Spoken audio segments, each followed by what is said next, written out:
Yazid ने ये ऐलान करवाया कि इमाम हुसैन से मदीने में बैत ली जाए। इमाम हुसैन नवासाए रसूल, कैसे हो सकता था कि एक शराबी, जानी, बेदीन इंसान की बैत करके अपने नाना के दीन से मुनहरिफ हो जाती। वो वक्त के इमाम थे, दीन के मुहाफिज थे। उन्होंने ये ऐलान किया कि ऐ यजीद, अगर तू मेरे नाना की शरीयत का मुनकर है, उसकी दीन पे अमल नहीं करता, तो कैसे हो सकता है मैं तेरी बैत करूं। यजीद को ये बात इतनी बुरी लगी कि उसने इमाम हुसैन को शहीद करवाने का हुक्म जारी कर दिया। यजीद और उनके साथियों की यही कोशिश थी कि मदीने में ही आले मोहम्मद को कत्ल किया जाए। इमाम हुसैन को जैसे ही इस बात का इल्म हुआ तो आपने अपने तमाम अजीज व अकारिब से कहा, चलो, मैं नहीं चाहता कि मेरा खून नाहक मेरे नाना रसूलुल्लाह के शहर में बहे। बस आप अपने नाना हजरत मोहम्मद मुस्तफ़ा सल्लल्लाहु अलैहि वसल्लम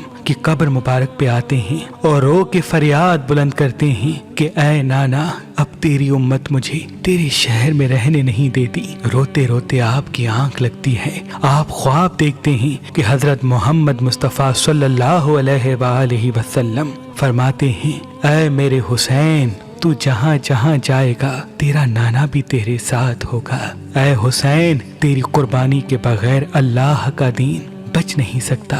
इमाम हुसैन ख्वाब से बेदार होते हैं। अपने नाना रसूलुल्लाह के रोजे को सलाम करके अपनी माँ से अलविदा कह के तमाम बच्चों को, साथियों को लेके मदीने से रवाना होते हैं। तारीख ने लिखा, इमाम हुसैन की एक बेटी जो शबीह बीबी फातिमा ज़हरा सलामुल अलैहा थी, जिनका नाम इमाम हुसैन ने फातिमा सुगरा रखा था, उस वक्त आप बीमार थी और इमाम हुसैन को ये इल्म था कि उनकी शहादत के बाद उनकी बेटियों को, बहनों को आले मोहम्मद की मस्तूरात को कैद किया जाएगा और कूफा और शाम के बाजारों में फिराया जाएगा, उनको पत्थर मारे जाएंगे। तभी इमाम हुसैन ये नहीं चाहते थे कि बीबी सैयदा फातिमा ज़हरा सलामुल अलैहा की हम शक्ल बीबी भी बाजारों में आए। बस अपनी बेटी से अलविदा कह के मक्के की तरफ रवाना हो जाते हैं, क्योंकि मक्के में अल्लाह का घर है और मक्के की जमीन पूरी दुनिया के लिए अमन की जमीन है।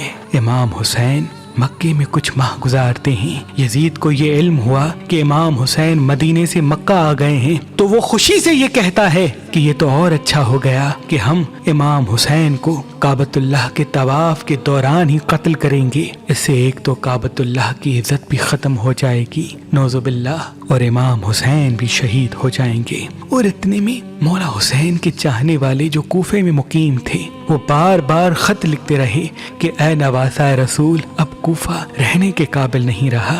यजीद के साथी सिपाही हम पे बार बार जुल्म करते हैं, आप जल्द कूफा आ जाएं। उन खतों में से कुछ खत ऐसे थे जिनमें ये तहरीर था कि ऐ हुसैन, अगर तुम आज हमारी नुसरत के लिए नहीं आए तो हम रोज़े महशर आपके नाना से आपकी शिकायत करेंगे कि दीन मिट रहा था और आपका बेटा खामोश था। बस इमाम हुसैन ने अपने सफ़ीर मुस्लिम बिन अकील को कूफे की तरफ रवाना किया और ये फरमाया कि ऐ मुस्लिम, जा कूफे वालों के हालात मालूम कर और उसके बाद मुझे खत लिखना, फिर हम भी जल्द वहीं आ जाएंगे। मुस्लिम बिन अकील कूफे पहुंचते हैं और देखते हैं कि हजारों की तादाद में मौला हुसैन के चाहने वाले इमाम हुसैन के मुंतजर हैं। आपने जब लोगों की मोहब्बत देखी तो एक खत इमाम हुसैन की तरफ मक्के रवाना कर दिया और उस खत में ये तहरीर था कि ऐ नवासाए रसूल, जल्द आप कूफे आ जाएं ताकि ये सारे लोग जो यजीद के जुल्म की वजह से परेशान हैं आपकी बैत कर सकें। बस जैसे ही खत इमाम हुसैन को मिलता है तो इमाम हुसैन को पहले से ही मालूम था कि मक्के में उनको शहीद करने की तैयारियां चल रही हैं। इमाम हुसैन ने ये चाहा कि उनके खून से अल्लाह की जमीन रंगीन ना हो और वो जो मानने वाले बार बार इमाम हुसैन से मदद तलब कर रहे हैं उनकी भी हाजत पूरी हो। तो आप अपने बच्चों को, बहनों को, साथियों को लेके मक्के से हिजरत करके कूफा की तरफ रवाना हो जाते हैं। और वहाँ इस बात का इल्म जब यजीद को होता है कि कूफे वालों ने मुस्लिम बिन अकील की बैत कर ली है, तो आप बेरहम,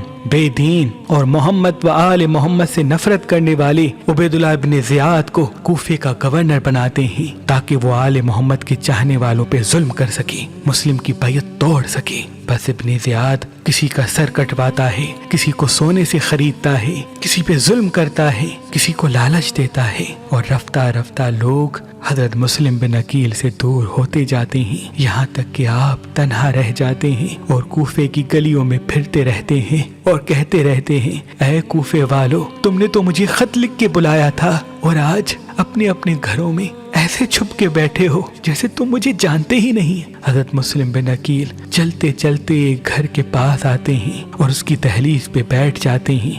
اس گھر سے ایک بوڑھی عورت نکلتی ہے، جیسے اس جوان کو دیکھتی ہے تو کہتی ہے، اے جوان چلے جاؤ، کیا تجھے معلوم نہیں کہ گورنر کا حکم ہے کہ کوئی بھی اپنے گھر سے باہر نہ نکلے ورنہ اس کا سر قلم کیا جائے گا؟ مسلم بن عقیل فرماتے ہیں، میرا تو وطن مدینہ ہے، میرا یہاں کوئی گھر نہیں۔ وہ پوچھتی ہے، تم کون ہو؟ حضرت مسلم فرماتے ہیں، میں امام حسین کا سفیر مسلم بن عقیل ہوں۔ وہ بوڑھی عورت فوراً اس کو اپنے گھر لے آتی ہے، کھانا کھلاتی ہے، پانی پلاتی ہے اور کہتی ہے کہ اے جوان، آج کی رات یہاں گزار لے، کل صبح کو کہیں دور چلے جانا۔ اس بات کا علم اس بوڑھی عورت کے بیٹے کو ہوتا ہے کہ ابن زیاد نے مسلم کے سر پہ تو بڑا انعام رکھا ہے، جیسے ہی میں ابن زیاد کو یہ خبر سناؤں گا تو اس کے بدلے مجھے بڑا انعام ملے گا۔ بس ابن زیاد کو مسلم بن عقیل کے بارے میں بتاتا ہے اور ہزاروں سپاہی مسلم بن عقیل کو گرفتار کرنے اس گھر آ پہنچتے ہیں۔ حضرت مسلم شیر کی طرح تمام سپاہیوں سے لڑتے ہیں۔ جب مولا علی کے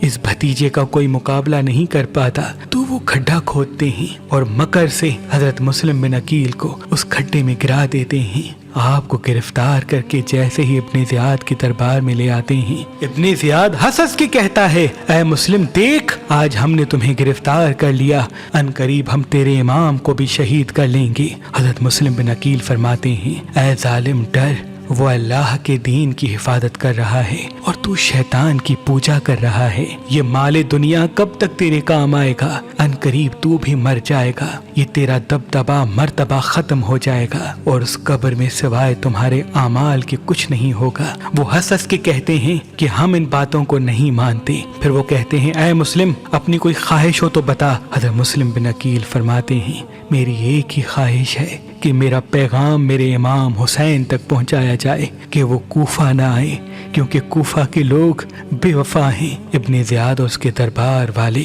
ہنستے رہے اور مسلم بن عقیل کو دارالعمارہ کی چھت سے گرا دیتے ہیں۔ جیسے ہی آپ شہید ہوتے ہیں تو آپ اپنے امام حسین کو آخری سلام کرتے ہیں اور فرماتے ہیں، اے میرے مولا حسین، اپنے غلام کا یہ آخری سلام قبول ہو۔